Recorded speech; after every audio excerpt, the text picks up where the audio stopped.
This episode is brought to you by Progressive Insurance. Fiscally responsible, financial geniuses, monetary magicians.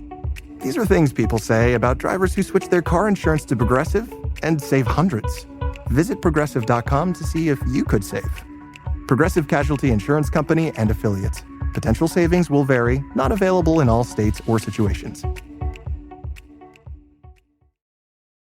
I'm Jeffrey Rosen, President and CEO of the National Constitution Center. A few years ago, learning about the forgotten meaning of the pursuit of happiness changed my life. When the founders wrote that famous phrase in the Declaration of Independence, they meant an ongoing commitment to self-improvement and lifelong learning. This discovery inspired me to write a book, and in my new podcast, I explore the founders' lives with the historians who know them best. Plus, filmmaker Ken Burns shares his daily practice of self-reflection. Join me for Pursuit, the Founder's Guide to Happiness. Support for Ben Franklin's World and the Doing History to the Revolution series comes from the Omohundro Institute and the Great Courses Plus. Welcome to Ben Franklin's World, a podcast about early American history with Liz Covart. The study of history is key to understanding who we are and how we can affect a better future. Ben Franklin's World will introduce you to historical people and events that have impacted and shaped our present-day world. And now, here's your host, Liz Covart. Hello, and welcome to episode 164 of Ben Franklin's World, the podcast dedicated to helping you learn more about how the people and events of our early American past have shaped the present-day world we live in. The American Revolution took place within a larger period known as the Age of Revolutions, a period in which a number of revolutionary movements took place in Europe and in the Americas. So, what does the American Revolution look like within the larger context of this period? Did it play any role in helping to foment the many other failed and successful revolutions that took place during this period? In episode 163, we looked west from the Revolution to see how it fit within the larger context of North American history. Over the next two episodes, we're going to look east from the Revolution to see what it looked like within the larger context of the Age of Revolutions. In this episode, we'll focus our attention on the Caribbean, and in our next episode, we'll take our investigation to Europe. Our guide for this exploration into the Caribbean during the Age of Revolutions is Laurent Dubois. Laurent is a professor of history at Duke University and the author of 6 books, 4 of which investigate slavery and revolution in the French Caribbean during the Age of Revolutions. As we speak with Laurent, he reveals what the French Empire looked like on the eve of its revolutions, details about the French Revolution and how the American Revolution influenced it, and information about revolutions in the French Caribbean, such as the Haitian Revolution, and how these revolutions began. But first, don't forget that you can explore the American Revolution beyond episodes in our Doing History to the Revolution series. The Omohundro Institute has been busy creating free and interactive materials to complement each episode in this series in its OI Reader app. The app is free and available for all your favorite iOS and Android devices. Plus, the OI's William & Mary Quarterly just published a special joint issue with the Journal of the Early Republic all about the Revolution, because, as it turns out, nearly 250 years after the event, we still have a lot to explore about the American Revolution. The Omohundro Institute is making this special issue of its William & Mary Quarterly available to you for a special, listener-only discounted price of just $10. Visit benfranklinsworld.com/WMQ promo to get your copy, or you can click the link in your app. All right, are you ready to venture into the Age of Revolutions? Let's go meet our guest historian.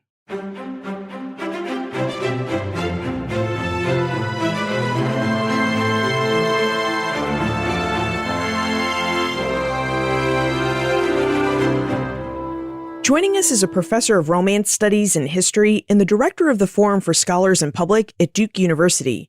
He's a specialist in the history and culture of the Atlantic world, and he's published 6 books, 4 of which are dedicated to exploring slavery in the French Caribbean during the Age of Revolutions. Welcome to Ben Franklin's World, Laurent Dubois. Thanks for having me. We're really glad you could join us, Laurent. Now, as you know, the American Revolution took place within a larger period that we know today as the Age of Revolutions. And 6 years after the American Revolution, France and its Caribbean colonies also witnessed revolution. Now, before we get into the French Revolution and its impact on the Caribbean, would you tell us about the French Empire on the eve of the French Revolution and what that empire looked like globally and in the Caribbean specifically? Well, at the time of the late 18th century, the Caribbean was really the center of French empire in the Americas, but also globally. And particularly one colony, Saint-Domingue, which became modern-day Haiti, was really, really important, very profitable, very much a focus of French attention. France had a sort of territory in Louisiana, which they would then reacquire over the course of the period of the Revolution. But really, it was Saint-Domingue, Guadeloupe, and then Martinique. Guadeloupe and Martinique, which are colonies in the Eastern Caribbean, were really the center. The French did have outposts in the slave trade in West Africa that were important to bringing enslaved to the Caribbean and a few other territories, but they had lost Canada at the end of the 7 Years' War.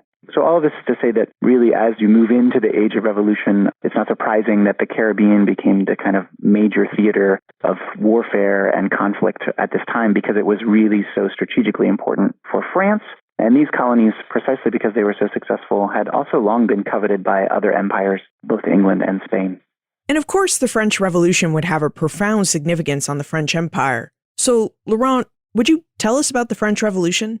The French Revolution, obviously, it's a very complicated period, and it's one that's interrelated with these other revolutions. And it's shaped in some ways by the American Revolution, both in terms of ideological influences, but also because the triggering kind of event of the French Revolution, which is the calling of the Estates General by the king, was triggered by a problem of bankruptcy and a question of raising taxes, which itself was related to the French support for the American Revolution.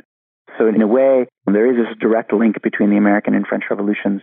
What basically happens is that when the king calls together this ancient body, which had not met for over a century actually, to essentially allow him to raise taxes and to change some of the fiscal regime in France, this becomes an opportunity for people all over France, essentially to make new kinds of demands. So they're building out of a whole experience of Enlightenment thought, again, the example of the American Revolution, and especially one group of people who are kind of wealthier merchants, a class of people who aren't aristocrats, but have been increasingly powerful in France, notably because many of them are actually involved in colonial commerce. So the merchants and wealthy people, wealthy merchants of the towns of Bordeaux and other coastal towns of France are important in this regard. They essentially take advantage of this meeting by the Estates General to make other kinds of demands, more far-reaching demands for transformations of the political order. So the days of the French Revolution in 1789 essentially evolved from what was originally meant to be sort of a pro forma meeting into a much more radical series of events. And really the core moment, and I'll explain this because I think it's vital for understanding what happens, the Estates General was organized into three estates. So there was the aristocrats who kind of had representatives there. There was the clergy who had representatives there. And then there was everybody else in France, which was known as the Third Estate. And each of those groups had one vote. So you can kind of see how it worked out. In other words, if aristocrats and clergy voted for something, even though they were a minority of the population, they would win versus this larger Third Estate. So the members of that group called the Third Estate, when they come to Paris, immediately begin kind of contesting this order, and they start to demand some kind of proportional representation or a different kind of representation. And they do so by basically saying, we're the people of France. The other groups are just a small group. We represent the real people of France.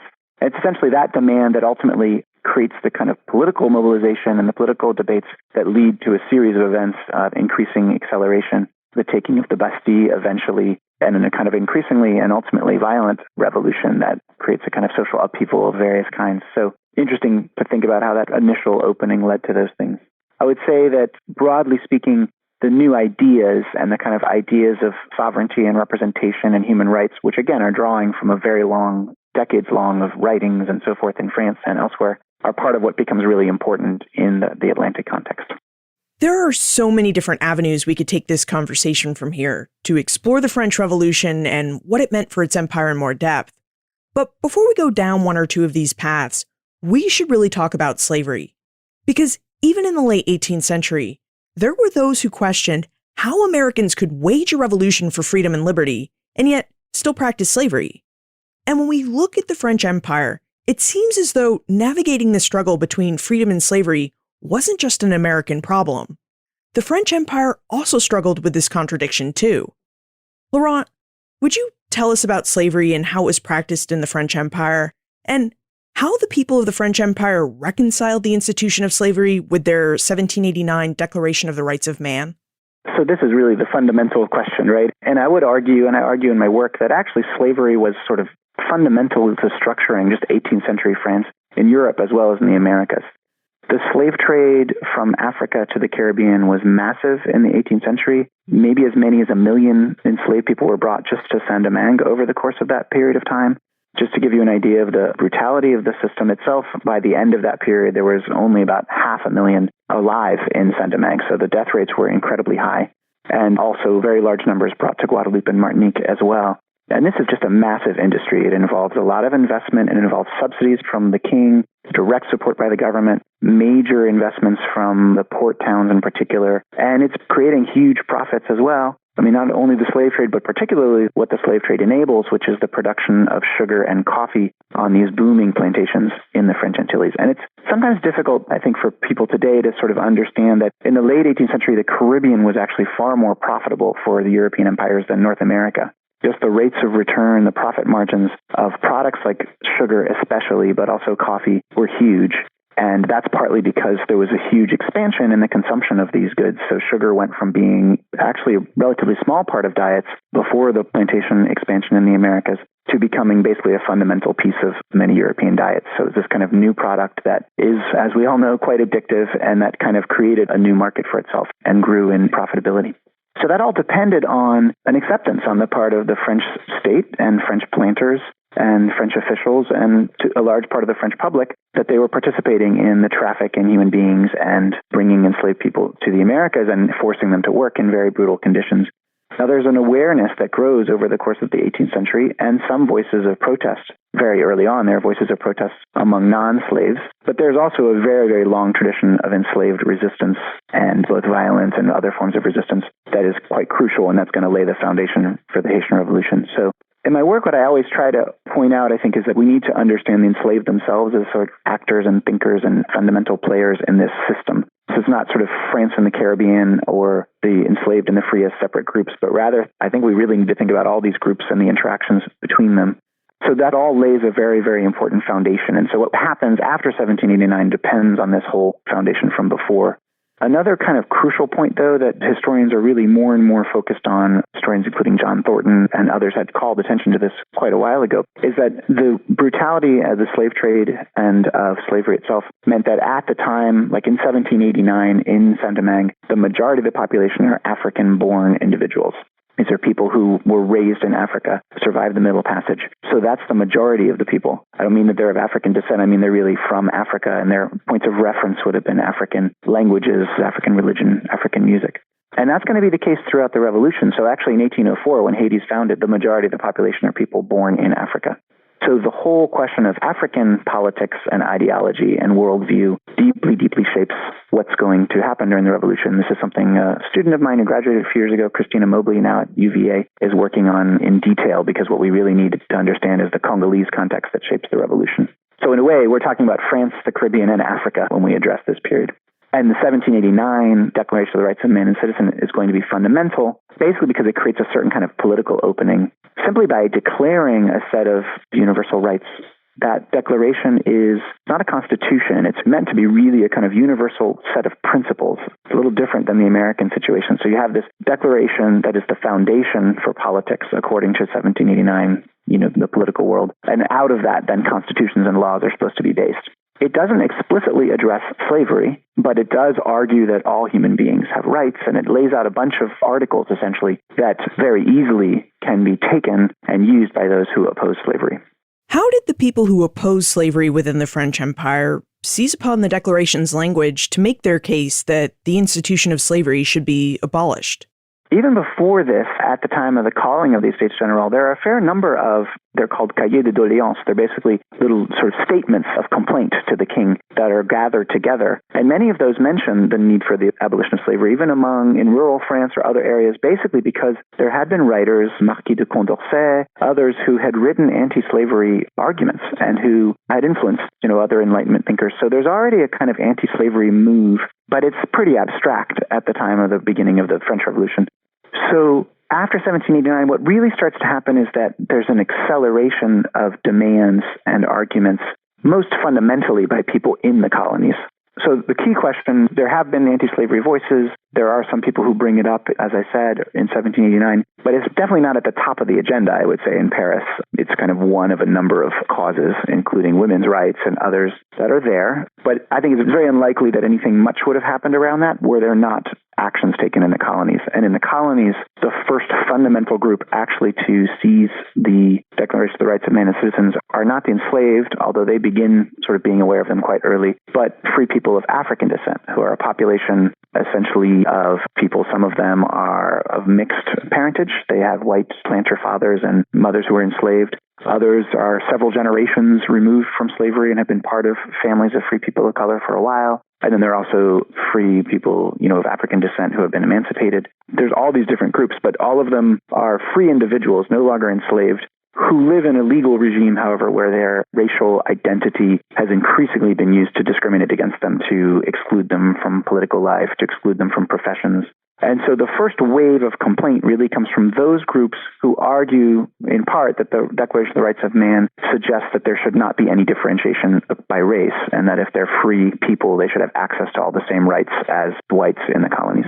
And that's really the first kind of great opening battle of the Haitian Revolution that begins really almost already in late 1789. And that involves people in Paris who are allies of these free people of color and who agree with them. One is the Abbé Grégoire, who's a radical thinker and anti-slavery thinker, and others quickly ally with these free people of color from the colonies and argue quite forcefully that indeed there should not be racial distinctions around political rights.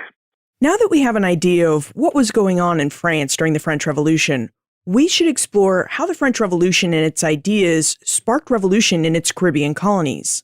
Laurent, would you tell us about the French Caribbean colonies and how they learned of the French Revolution and its ideas? This has been the sort of key debate in many ways in our field for a long time, is exactly how to think about that link. I wouldn't say that it's like the French Revolution sort of incited or caused the Haitian Revolution. Maybe a different way to say it is that the French Revolution just created a set of openings, and it did so on a couple of different levels. First of all, the revolution simply weakened the state. It weakened the colonial state. There was confusion and chaos and uncertainty about exactly who was in charge. And that, of course, just meant that for those enslaved who were interested in changing the system, there was an opportunity, simply because it seemed like the forces arrayed against them might be a little weaker. And then on the other side, there is also definitely, I think, an important sort of space of ideology and politics. The thing about it is that those who issued the Declaration of the Rights of Man, for the most part, I think, had no intention of this being taken to the conclusion that this meant slavery had to be abolished. Just like the American revolutionaries, who were able to essentially find a way to balance the contradiction that we see as a sort of flagrant contradiction, but they could argue that there were human rights that were natural to all humans, and at the same time accept a system of slavery, in their midst. And they did so essentially through the kind of operations of race, through ideas about the incapacity of people of African descent to have these rights and so forth. There's all kinds of ways in which that happened. And this was similar in the French context, right? So again, what really changed was when people in the colonies started using this language, and they did so in ways that gained them a hearing and kind of allies in France. So there were people, I think, who ultimately were open to the idea that if they really believed in these natural rights and in this new Republican idea, there was no excuse for it. First of all, having racial distinctions among people, and ultimately for having slavery itself. The intellectual story, though, is really how the people in the colonies themselves managed to pull together a bunch of strands. They pull on the French Revolution language. They use that. They pull on old traditions of anti-slavery action and resistance that have been going on in the Caribbean for, basically since the beginning of the colonies. And then they also actually pull in these African forms of politics and thinking and organization. And all of those come together ultimately in 1791 with a mass uprising of the enslaved that begins to fight violently for the abolition of slavery. Now, in our study of the American Revolution through this Doing History to the Revolution series, it seemed like in order to foment a revolution, to get people to agree to join and wage a revolution, there needed to be a consensus as to what the issues and ideas of the revolution would be. Which makes me wonder, how did the enslaved in the French Caribbean communicate information with each other so that they could create and form the consensuses and coalitions that they would need to foment and wage revolutions in their colonies? That's a key question. both in the American and the French, and also in the Haitian Revolution, I would say, a huge amount of the ideological discussion happens through conversation, right? So we tend to focus on the written, and the written was certainly very important. And indeed, there's an explosion of new writing and new people writing, notably in the French Revolution, a big explosion in print culture. But it's also true that people are talking. In fact, I think most participants are kind of exchanging ideas through talking. Many can't read, or they hear about what's in text, but they hear about them verbally. So that's the situation in the Caribbean, too. Obviously, there's far more people in the Caribbean who are not able to read. But nevertheless, you, I think, have a similar kind of dynamic where news and information about texts travels through talk, essentially. And there's a lot of descriptions of this. What was happening in France. There's an interesting point here, which is that there was, of course, a lag time between France and the Americas. This is a time, of course, when news could only travel as fast as a human being could travel, right? There's no telegraph or anything. So news took weeks and weeks to travel across the Atlantic, which means that by the time that people heard news in the Caribbean, it had often shifted and changed because the French Revolution moved so quickly. So people were kind of operating on, and they knew this, they were operating on kind of incomplete news. One of the most fascinating places where you can see this has to do with rumors. So enslaved people are, in this example or in many other cases, are often sharing rumors, which are kind of news essentially, but they're not always sure exactly what the origin of the news is. One of the most common rumors that you find in enslaved communities and around revolts is that people would pass along a rumor that the king or some power back in Europe had actually abolished slavery, but that the local people, the local planters, or the local colonial government was basically suppressing the news, preventing people from getting that news, because they didn't want to abolish slavery. And this is a kind of brilliant and perfect rumor if you think about it, because what it allowed people to do was to sort of organize, because what it suggested was that if you could overthrow the local colonial government, you had support actually from a more powerful government, which was the king, who after all was more powerful than the colonial regime or the colonial, government in place. So this rumor happened a number of times, and I argue in a lot of my work, notably in A Colony of Citizens, that these rumors kind of essentially were a form of thought, right? They were a way of articulating the fact that there were allies in the metropole, in the center of government, which was true. They did have allies there. They exaggerated how powerful those allies were or how close those allies were to actually abolishing slavery. But they kind of made the point that if they could mobilize enough strength against the slave masters who own them, or who believe that they own them, and against the colonial power structure, if they could organize against that and maybe resist it, they would actually be able to win the abolition of slavery. So rumors like that, just conversations about what's happening, conversations with sailors and with other, people who are traveling from France and are themselves often invested in a kind of radical idea of the French Revolution. All these things shaped what was going on. Then the second point was, how did people actually organize, right? It's one thing to have an idea that you want to change things. It's another thing to actually be able to get people behind a particular project. And one of the amazing things about the Haitian Revolution is, in conditions that obviously completely militated against being able to organize, people weren't supposed to circulate. They were threatened with enormous violence for any kind of resistance. They were supposed to stay on their plantation, all these things that made it hard to communicate. Nevertheless, a group of people was able to basically create a coalition around the idea that they were going to rise up and violently begin to attack masters, burn plantations, and insist that they should be free. Why don't we take a closer look at the goings-on in the Haitian Revolution right after we take a moment to talk about our sponsor for this episode, the Great Courses Plus. Today's exploration has taken us into the Age of Revolutions, which is the broader context the American Revolution took place in. And this particular investigation has us talking about the broader world of the French Revolution. Would you like to know more about it? If so, you should check out the Great Courses Plus course, Living the French Revolution in the Age of Napoleon, which you can explore for free with the 1-month unlimited trial the Great Courses Plus is giving you when you visit thegreatcoursesplus.com/bfworld. In Living the French Revolution in the Age of Napoleon, Professor Suzanne Desson stands ready to lead you on a detailed exploration of the French Revolution. And in 2 30-minute-long video lectures, The American Revolution and the Economic Crisis, and The Revolution and the Colonies, Professor Desson will go into more detail about how France's participation in the American Revolution set the scene for its own revolution, and about how the French Revolution played out in its Caribbean colonies like Saint-Domingue.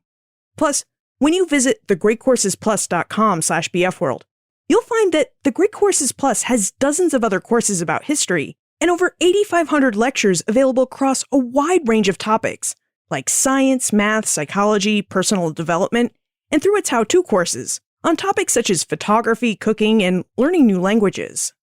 All of these fascinating lectures are presented by award-winning professors and experts in easy-to-watch 30-minute-long videos that you can stream, download, and watch all on your own schedule and on all your favorite mobile devices. So visit thegreatcoursesplus.com/bfworld to extend your exploration of history and to delve into new topics that fascinate you.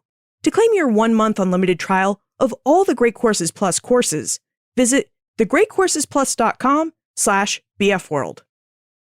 Okay, so let's explore the Haitian Revolution in more detail. Laurent, would you tell us about the August 1791 uprising in Saint-Domingue? Was this the official start of the Haitian Revolution? That's generally, understood as the beginning of the Haitian Revolution as it unfolded. As I'd said, there already had been fighting, quite significant fighting, even as early 1789, 1790, because white planters and white colonists refused to give rights to free people of color, who then started arming. Each group began fighting each other. And the enslaved were watching this, so there's a prehistory to this. They were noticing that actually the people in power, because free people of color also, some of them owned slaves and were part of this power structure. So they're looking at these people fighting one another, right? And they understood that was an opening. In some cases, some of these groups actually gave weapons to their slaves in order to use them in combat against one another. So you get some of the arming of slaves. But then you clearly have this movement of people. And what's so interesting about the Haitian Revolution is that in many other cases, slave revolts were sort of discovered before they happened, and we have these extensive interrogations where the conspirators talk about how they organized, right? So you know about how they organized because in some ways the power structure was able to suppress the revolt before it happened. The Haitian Revolution is very different in that it succeeded. So basically very few of the people who organized it were ever caught or interrogated. They became actually the leaders of this new war. So the archive around their organizing is thinner in a way. So we kind of can read it from various sources. But what they managed to do through a number of different ways was to kind of connect across a bunch of the plantations in the northern part of Saint-Domingue, which was by far the wealthiest part of the colony. These very, very thriving large sugar plantations with large numbers of enslaved people, in a relatively compact space on the northern plain. So they were able to connect. The religious practice was central to this. So the beginning of the revolution is actually, it seems, a ceremony, a religious ceremony known as the Bois Caïman ceremony, where people kind of gathered together and invoked the support of the gods and invoked the support of kind of spiritual powers, made an oath and vowed to one another that they would, keep their organizing secret and that they would stay together. So the connections were kind of solidified around religion. This is also for people who practice the Vodou religion, understood as almost like a kind of founding moment for the religion itself, when different people came together and kind of unified, bringing together different African traditions. So religion's quite important. But they also had a pretty elaborate military plan, which is that they were going to rise up on all these plantations at once, take the planters by surprise, kill masters, destroy the plantation homes, and notably destroying all of the sugar works. So they destroyed the kind of machinery that they sort of labored over or within, which were quite hated in part because the sugar refining itself was a very tough activity. People were often injured, lost arms, and so forth in this process. So they attacked the machinery too. Yeah, their goal, it seems, was to actually take over the northern plain and then actually attack the Cap Français, which was this thriving colonial town, a very, very, kind of important town in the Atlantic world. It had big theater and the port and so forth. It seems like they planned to attack it, notably because there was going to be an assembly of major planter leaders. So they had been able to get that group. They would have eliminated a big part of the planter leadership. So that was the plan. The plan succeeded largely in that they were able to overtake much of the northern plain, destroy most of the plantations there, and organize an army, but they were not able to take the town, which was defended by militia units. So thus began the revolution, and that uprising led to the creation of a significant army of enslaved people who had declared themselves, essentially had freed themselves, and who now were fighting against and then began to negotiate with at various times this colonial power structure, which was quite overwhelmed by the uprising and really not in a position to suppress militarily what was going on. We know that the American Revolution took place in part because Americans eventually decided that they wanted their independence from Great Britain so that they could institute a government that they thought would serve their local needs and interests better. Why did the people of Saint-Domingue and Haiti wage their revolution? So there were a number of planters who, at the start of the French Revolution, essentially did want to follow the sort of example of the American Revolution. I mean, they're the ones who were the most inspired by the American Revolution. They saw the American Revolution as one where North Americans had been able to gain a lot more control over their economic situation and more kind of local control. So that was, among the planter class, was one of the desires at the beginning of the revolution. I think they also saw the American Revolution as successful precisely because they had broken with England, but they had kept slavery, right? And that was one of their desires. They wanted to have more autonomy and more control, like the United States, particularly over economic policy. They wanted to be able to trade with neighbors and, have more control over their merchant activities, among other things. So that's the one area, but that gets so surpassed very, very quickly because after all, this is a very small group within the colony, again, where 90% of the people are enslaved. There's almost as many free people of color as there are white free people. So very quickly, I would say this central political issue moves to the question of slavery, almost, quite directly, especially starting after 1791. Because in a sense, everything else, depends on slavery, and slavery is the kind of central rights issue. So for the enslaved, who are the main, actors and agents in the revolution, the core first mission is to fight against slavery in some form. Interestingly, there are leaders who initially are, have kind of compromise demands that they're willing to sort of improve the situation of the enslaved. When there are a couple of negotiations that go on where some leadership is willing to actually, the idea that they're going to fully abolish slavery is not necessarily on the table, at least on the part of the leadership, although it does seem like that's churning probably among a lot of the enslaved. Although, again, to understand historically, there had never been a case, obviously, where slavery had been overthrown. The only examples that people could look to were kind of maroon communities in Jamaica and elsewhere that had kind of for themselves as a particular community gained freedom, but not abolished slavery entirely. So Michel Rolfe-Trouillot, who's a great sort of thinker on the Haitian Revolution, just talks about the ways in which the revolution obviously got radicalized and thought itself out as it was happening, which is true, I think, of the American and French revolutions too. So it began, perhaps just to sort of confront certain forms of brutality of slavery, ultimately evolved into something where the demand really was for universal, immediate abolition of slavery. That was quite radical because even the most radical white abolitionists of the time in the 1780s had always suggested that slavery should be abolished, but it should be abolished very slowly. They had a vision of, very gradual emancipation where babies would be born and they would be free. And, at a certain age, people would become free and you would slowly move towards ending slavery. That was even the more radical visions. So the Haitian Revolution puts on the agenda a totally different vision. From then on will be kind of one of the options, which is what they call kind of universal and immediate abolition of slavery, in which, the kind of recognition was basically this system is complete violation of human rights, has to be immediately ended. And indeed, for the revolutionaries, obviously, there was also no idea that the slave master should be compensated in some ways, as happened in other cases. But rather, essentially, the revolution was, indicating that this was a violation of human rights and had to be redressed immediately. Now, in his book, Avengers of the New World, Laurent notes that the Haitian Revolution wasn't just a French or Caribbean event, it was a uniquely transnational movement. Laurent, how was the Haitian Revolution a transnational movement? It actually involves basically all of the major empires of the day, and it's a sort of a complicated story, but the abolition of slavery, which happens in 1793 in Saint-Domingue, and is then ratified by the French National Convention in 1794, so this is the first national abolition of slavery that takes place in the world in this context, happens really in part because once the uprising begins, both the Spanish and the English look at this very wealthy, important colony and they think, aha, this is our opportunity to take this place over, which they had been interested in doing for a while. And partly they figure out, two different approaches. So the Spanish begin to arm some of the enslaved insurgents. That's relatively easy for them because the French colony of Saint-Domingue shares an island with the Spanish colony of Santo Domingo, today the Dominican Republic. On both sides of the island that Columbus called Hispaniola. The indigenous name was Haiti, which is what the country eventually became named. But so you have a Spanish and French, there's a border, a very porous border between these two colonies. So the Spanish begin working with the insurgents and say, look, we'll give you weapons and support if you help us take over this colony. And, there are deals back and forth. And this is actually where Toussaint Louverture first emerges really as a kind of leader as he negotiates between the Spanish and the insurgents. And he becomes actually a Spanish officer for a while.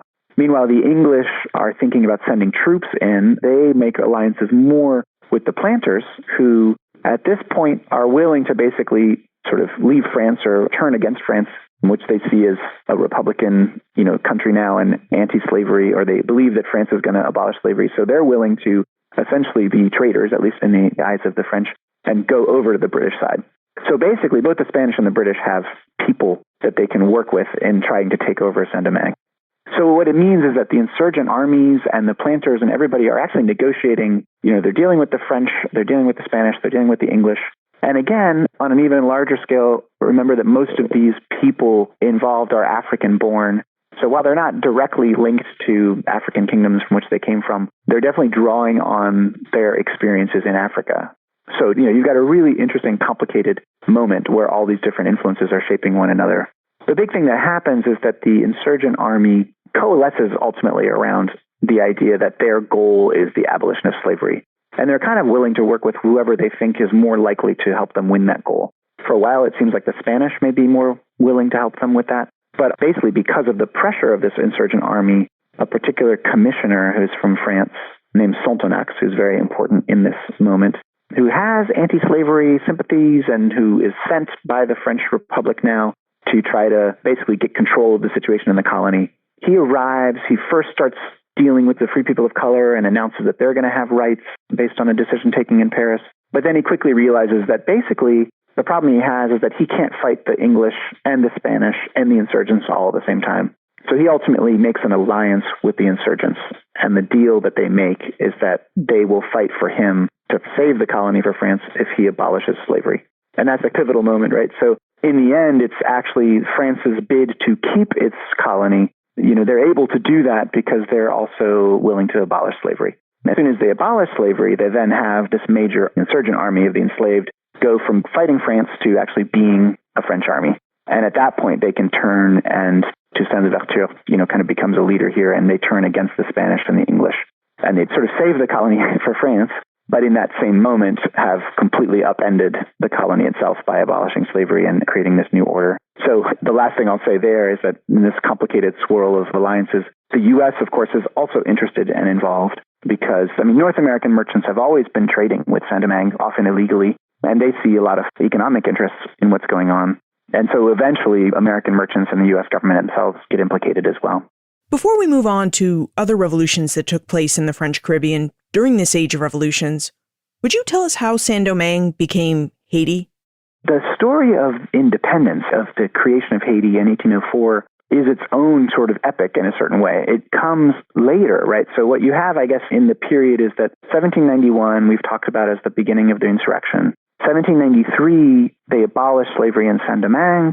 The French government in Paris ratifies that decision. And actually, there are representatives from Saint-Domingue who go to Paris, including one who's an African-born man named Jean-Baptiste Bellet, who becomes a representative in the National Assembly. There's an amazing painting of him. So you have this really kind of radical moment. Again, if you think about in comparison to the United States at the time, you have these black representatives, some African-born, who are standing for the colonial territories in Paris on the basis of the idea that now there's no slavery in the French Empire, and that the order is one in which basically the rights of man and citizen have led to full rights for people of African descent.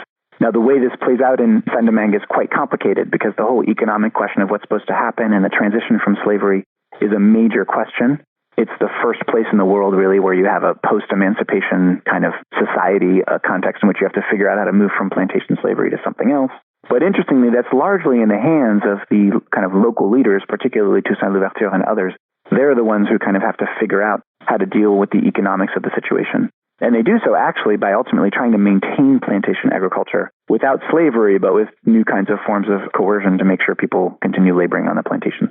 So there's a kind of compromise that develops in which France has abolished slavery. Plantation agriculture has been, undermined and hurt, but they're trying to revive it in some form, figuring out how to do that with a kind of wage labor, or actually what happens is the ex-slaves are often working on the plantations. The sort of deal that's usually organized is that they get access to a portion of the plantation products, but there are a lot of limitations on what they can do. And this, of course, becomes a source of tension since many of the ex-slaves want a much more expansive vision of freedom, and they're interested in actually taking over the land and becoming their own landowners.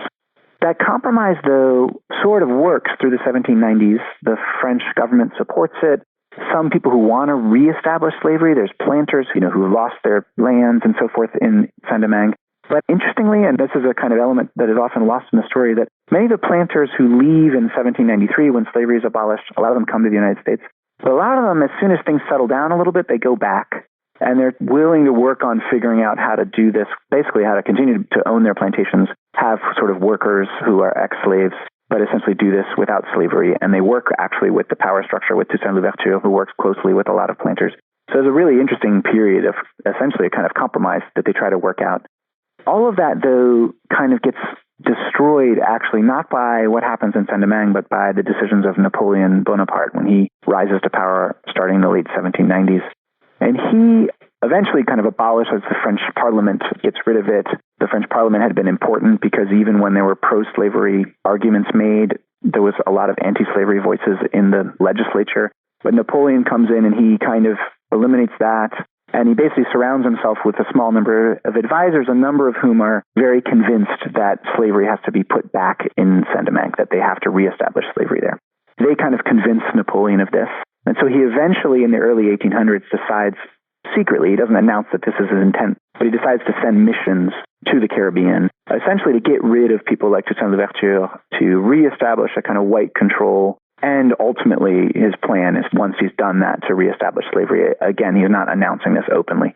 That decision essentially is what triggers the series of events that leads to Haitian independence in 1804, because what happens is that obviously these populations in the Caribbean who have moved quite a bit forward are not willing to go back to slavery. There's a huge overestimation on the part of the pro-slavery groups in France. They think that with enough, weapons, they can kind of repress the population and put them back into slavery. They have not realized essentially how profound the change has been. And so what they meet in Saint-Domingue is really steadfast resistance, really, really brutal and violent conflict, but that ultimately leads to Napoleon's whole army essentially being decimated and eliminated. That is actually the direct cause of the Louisiana Purchase, or the sale of Louisiana, as they refer to it in France, because Napoleon's idea had been to sort of reestablish control in Saint-Domingue, and then those same troops were going to move on to Louisiana, and Louisiana was going to help sustain the kind of re-expansion of Saint-Domingue as a plantation colony. He really wanted Louisiana for kind of lumber and food to support the Caribbean colonies. Once he's lost Saint-Domingue, because his armies have been defeated, Louisiana becomes sort of irrelevant. So anyway, that has a huge impact on North American history because that leads to Jefferson's kind of greatest success. I often say that Jefferson sort of owed less to Toussaint Louverture than to Jean-Jacques Dessalines, who is the one who really ultimately defeated the armies of Napoleon, since that was the reason that Louisiana became really available to the United States. So that's sort of how Haiti becomes independent in 1804. And essentially, the deal is that in order to preserve freedom, the only solution becomes to create an independent nation, because the French have turned against emancipation. And so they create Haiti in order to preserve freedom against the French, becoming then the second independent country in the Western Hemisphere. We've had a good look at the revolution in Saint-Domingue, Haiti, but that wasn't the only place in the French Caribbean to witness violence and revolution. On April 24, 1793, slaves on the island of Guadeloupe rose up and killed many whites in the name of revolution. Laurent, would you tell us what happened in Trois-Rivières, Guadeloupe? So this is actually my very first sort of focus on this topic. My dissertation and then first book was about this revolt, which happens in the colony of Guadeloupe, also a very strong sugar plantation area. And it happens in 1793, and it interested me because it was a way for me to start understanding the kind of ideology of the slave insurgents in this place and time. It's really interesting because what happens is that a group of enslaved people in Trois-Rivières rise up, kill their masters, but then they kind of create an orderly march. They kind of just form into an army, and they begin marching from this town of Trois-Rivières towards Basse-Terre, which is the nearby capital, where they know they're going to kind of confront the local power structure, basically the local militia. But as they march towards Basse-Terre and they see the kind of white militia mobilizing to come and repress the revolt, they call out to them and say, citizens and friends, and they explain to the whites who are kind of coming to fight them that in fact, the reason they rose up and killed their masters was because their masters were planning to rise up against the French Republic. They basically say, look, our masters are traitors to France. They were planning on, fighting against the French Republic and maybe allying with the English, actually to prevent the abolition of slavery. So this is all happening in 1793, right around the time that, a few months before slavery gets abolished in Saint-Domingue. So it's this kind of amazing move where the enslaved rebels sort of say, we're actually trying to preserve the French Republic. We're fighting for the French Republic. And in order to do that, we had to attack our masters who are traitors to the French Republic. And perhaps even more interestingly and amazingly, this argument convinces the white militia and the white officers who say that sounds actually reasonable because they did know that there were people who were trying to ally with the English in order to basically hand Guadeloupe over to the English.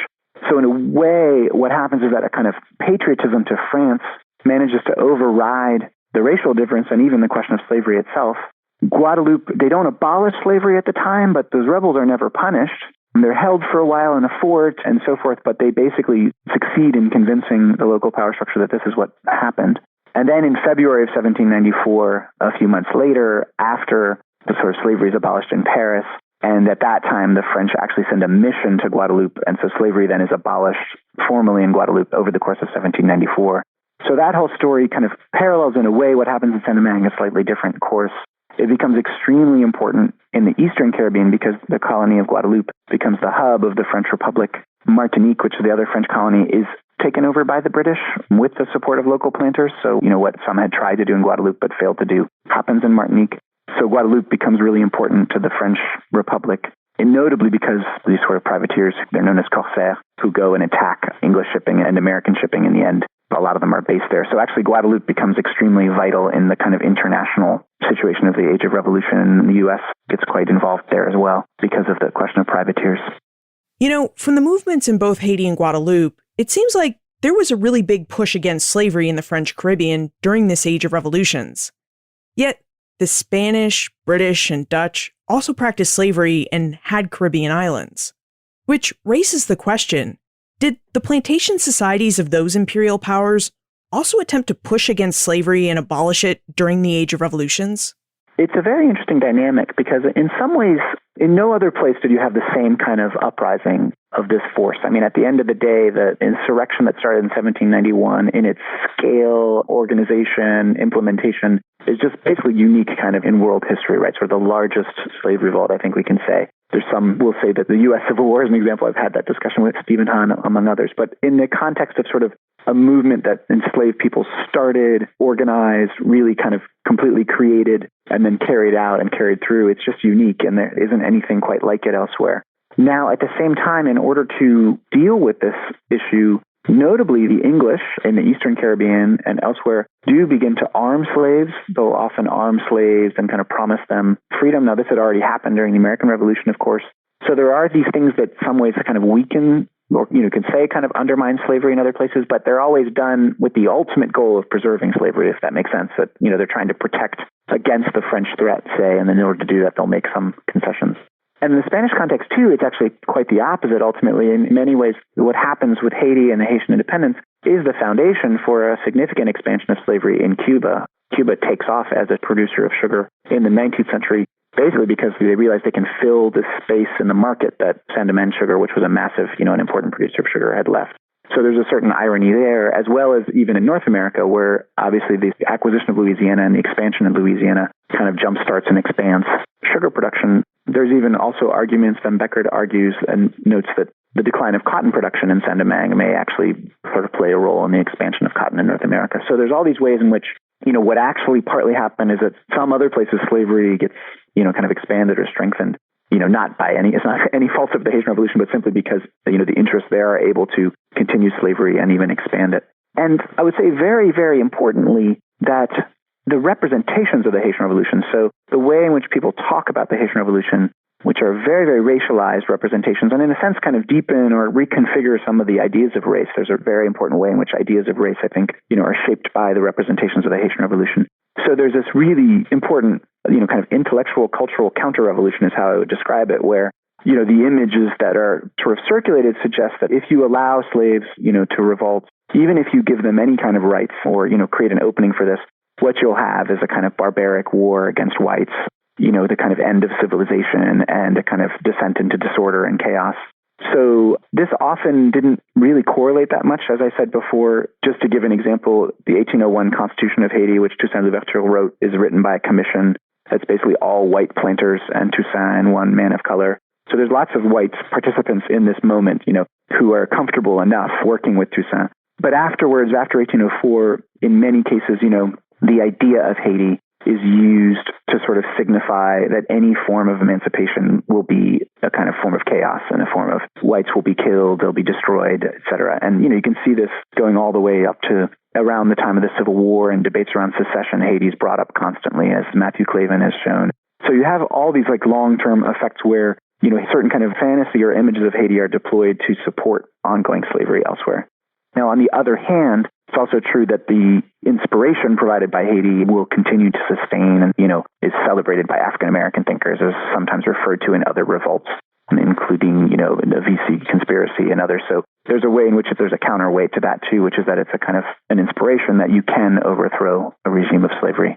And Haiti itself becomes a kind of beacon in many ways. There are two major moments of emigration of African Americans who moved to Haiti, 1820 and 1860, and others actually who migrate to Haiti from other parts of the Caribbean as well. So in the town where I live in Durham, there's a neighborhood that's called Haiti. That was called Haiti starting in the 1870s as an African American neighborhood. Again, a kind of honoring of Haiti as a kind of space of Black liberation. Before we move into the time warp, we should really explore one more idea. In his book, A Colony of Citizens, Laurent notes that by the end of the 18th century, the actions of slaves turned citizens in the Caribbean transformed both Europe and the Americas. Laurent, how did this happen? How did the Caribbean's slaves turned citizens change both Europe and the Americas? Well, for me, this is a really hugely important point, and one I think that affects how we think of just the history of politics and democracy. What I argue in both Colony Citizens and Avengers and other work is that really the place where our modern idea of universal rights is born in many ways and is created is in the Caribbean rather than either North America or France. Now, I think is a kind of a radically different way of thinking about it. But I say that because both in the American Revolution and in the French Revolution, if it had gone on without the events in Haiti, it's pretty clear that people were ready to make a compromise between a declaration of rights and slavery. In those two revolutions, a compromise was ultimately made such that people accepted the idea that you could still own other human beings based on racial difference, despite the fact that they had declared that there was, universal human rights, or that all people were born with human rights. So they managed to figure out that contradiction and sort of live with it in a certain way. The Haitian Revolution is the place where people basically refused that contradiction fully, right? They argued, they said, no, if you're going to have universal rights, that means you just cannot have slavery. You can't have these two things together. They don't fit together, right? So in the Haitian Revolution, the case was ultimately won that an idea of universal rights had to mean the abolition of slavery. Simply could not be any other way. And that, I think, kind of gave new content. It expanded the idea of universalism that you had in the 18th century and made it something different. It made it something, in a sense, much larger, more capacious, more radical.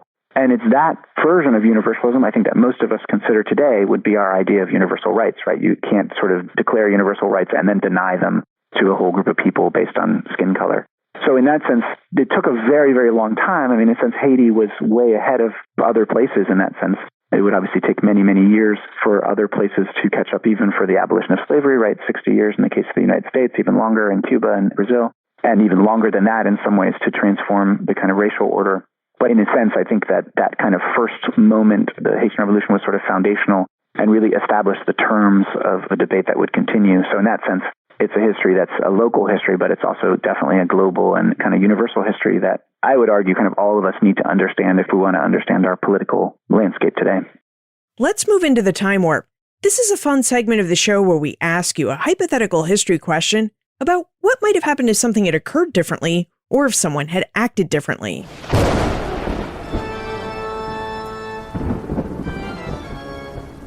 The time warp. Historians can't predict the future, but they can speculate about what might have been. In your opinion, what might have happened if Napoleon had not sent General Charles Leclerc to Haiti to bring the island back under white French control? What if he had done more to work with the island's black leaders?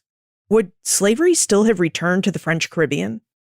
It's one of my favorite counterfactuals, actually, in part because Napoleon himself entertained it as he was dying. He kind of, as he was sort of reciting his memoirs that were written down, he said that one of his major mistakes actually had been to not do what you just suggested. In other words, he thought, I probably should have just worked with Toussaint Louverture instead of sending my armies against him, and that would have been a better solution in the end. The reason that I think he realized that was because actually, if you go back to it, the amazing thing is that Toussaint Louverture, in many ways, had a very conservative social vision. He was willing to use even force to keep people working on plantations. He believed in continuing to produce sugar and coffee for export. He thought that was the model that the Caribbean should follow. So what he was demanding was that essentially France eliminate a kind of racial order. In other words, that they allow black leadership in the Caribbean like his own leadership. But he was comfortable with a kind of social hierarchy and a kind of labor regime in which a lot of people were still very, very poor and working on the plantations. And that's why planters actually worked with Toussaint Louverture, because they thought, well, we can still basically make money here. We can still continue a certain kind of plantation order without slavery, but with other forms of control. What's amazing in a way is that even that was too much, in a sense, for Napoleon and for those around him. They just simply could not accept a kind of black equality. I think they just couldn't accept the idea that they would work directly in a horizontal way with someone like Toussaint Louverture, give him power within the regime. And so ultimately, the kind of impossibility of that overtook what would have been in many ways a much more rational approach, especially because it's very likely that if Napoleon had allied with Toussaint and simply worked with him, what that would have given Napoleon is a massive army in the Caribbean. It would have been very easy for him to kind of take hold of Louisiana, maybe even to settle Louisiana with ex-slaves from Saint-Domingue who wanted land. That would have been a possibility, or give it to soldiers. In other words, probably, or at least it's conceivable that it would have completely changed the history of North America as well if he had made that decision, because he would have had a totally different kind of calculus, and he could have had a French empire in the Americas on the basis of the abolition of slavery, which itself would have been a sort of terrifying force against the English and North America as well. So you could imagine a really different kind of configuration of world history, including a part of North America being French and other kind of configurations. Now, obviously, who knows how it would have really played out, but it seems like that was a really kind of pivotal moment where, there were two possibilities and they would have led in very different directions. Laurent, you've written 6 books, 4 about the French Caribbean in the Age of Revolutions, as well as a book about soccer and one about the history of the banjo. What are you researching and writing about now?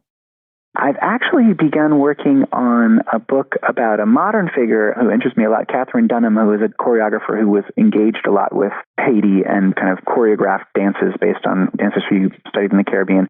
Partly because this sort of connects a little bit. My work on the banjo is a broad cultural history. I'm very interested in the ways in which culture was shaped by the Atlantic experience. So this book, in a way, takes me into another realm, which is that of dance, kind of the longer history of dance and culture in the Caribbean and North America. So that's what I'm starting to work on now, along with a number of other sort of edited projects and other research as well. We've covered a lot of ground, including 2 revolutions. How can we get in contact with you if we still have some questions about the ideas we talked about today? I can be found on email at laurentdubois@duke.edu, where I teach, and also, again, the books that we've talked about go into all these details, as well as a collection of sources called Slave Revolution in the Caribbean that I edited with John Garrigus. And there's also a documentary called Égalité for All that I worked on that I think is available on YouTube that kind of talks about all this in a 50-minute PBS documentary for those who are interested in a short film about it.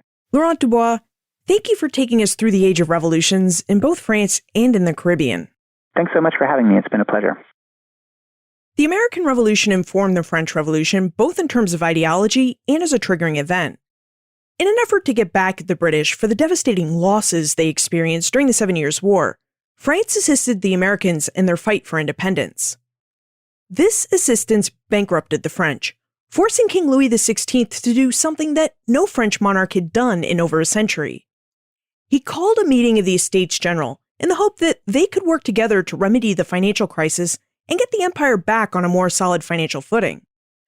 But the people of France used Louis's call as an opportunity to voice their concerns and their displeasure at having such a limited say in their government.